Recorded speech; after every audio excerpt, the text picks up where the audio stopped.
All right, let's dive in. Today, we're going to unpack one of the most personal and honestly one of the most profound invitations you can find anywhere in Scripture. It's from the book of Matthew. And, even though it was offered thousands of years ago, it speaks so directly to the kind of pressures and weights we all feel today. So let me ask you this. What does it really mean to be weighed down? I mean, really, truly weighed down. We all know what it's like to feel burdened, right? The stress from work, family stuff, the pressure we put on ourselves, it's a lot. But to really get what this invitation is all about, we have to imagine a weight that was, well, something else entirely. Something so much deeper. See, for so many people in first century Judea, life was just this crushing, relentless burden. I mean, the world Jesus was speaking into was under immense pressure. It wasn't just a tough life, it was heavy, it was constant, and for a lot of people, it felt totally overwhelming.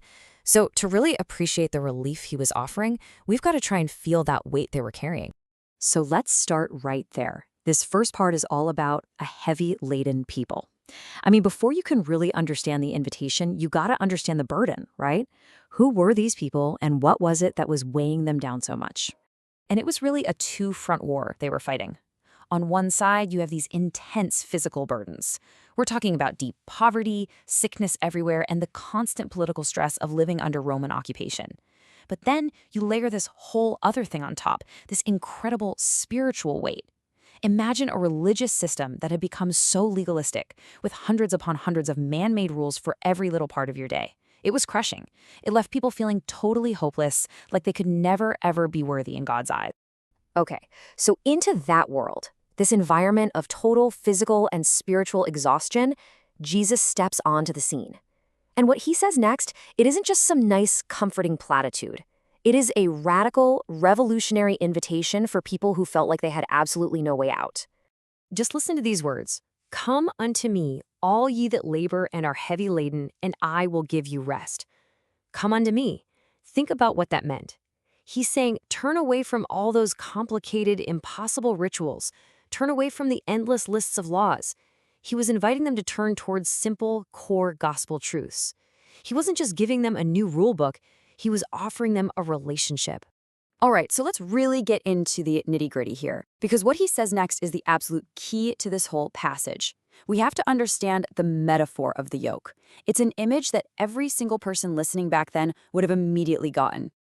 So what is a yoke? Well, it's basically this big wooden beam that was used to link two animals, usually oxen, together so they could pull a plow or a cart. And here's the crucial part. Its purpose wasn't just control. It was about partnership. You'd often pair a stronger, more experienced animal with a younger, weaker one. Why? So they could share the load equally. The work still gets done, but the weight on the weaker one is so much lighter. So you see, when Jesus says, take my yoke, he's not saying, become my slave. Not at all. He's inviting us into a partnership. It's about sharing the burden. It's about becoming his disciple, learning from the master. It's an invitation to walk side by side with him and let him, the one who is infinitely stronger, carry the heavy end of the load and show us the way. And this next part just drives that home. Take my yoke upon you and learn of me, for I am meek and lowly in heart. The whole point of being yoked with him is to learn of him. And what kind of teacher are you getting? He's not some harsh, demanding taskmaster. No, he says he is meek and lowly in heart. That means he's gentle, he's humble. And this is such a game changer. True rest, the soul-deep rest he's talking about, doesn't come from frantically chasing after status or trying to achieve some kind of impossible religious perfection. That's what was completely exhausting everybody. Instead, he's saying real rest is found in humility and in trust. It's a totally different mindset, a completely different way to live. And then we get to the beautiful payoff, the promise at the end of the invitation. And ye shall find rest unto your souls. For my yoke is easy and my burden is light. Now hold on a second. How can a yoke be easy? How can a burden be light? Isn't work, well, still work? Well, here's how. The yoke is easy. Not because there's no effort, but because his way isn't designed to be overwhelming or to break your spirit. He's not demanding perfection right out of the gate. He's asking for a willing heart. And the burden is light because his commandments aren't meant to be a trap of guilt and oppression. They're actually designed to lead you to real joy and freedom. So that brings us to the final piece of the puzzle, the promise of rest. What is this rest he's really offering? Because, it's so much more than just taking a quick break to catch your breath. It's actually a two-part promise, which is pretty amazing when you think about it. First, there's a temporal rest. That means peace, right here, right now. It's relief from all that spiritual struggle in this life, through faith. But there's also an eternal rest, the promise of that ultimate perfect peace in the presence of God in the next life. So if you boil this entire beautiful passage down to one core idea, it's this: Christ is offering you a trade. It's a truly transformative exchange. He offers to take all of our heavy burdens, the guilt, the anxiety, the striving, all of it.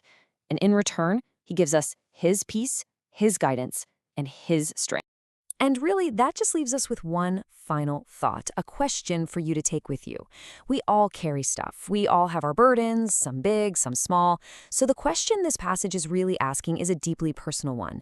What heavy burdens are you trying to carry all by yourself right now that could be made so much lighter with a shared yoke?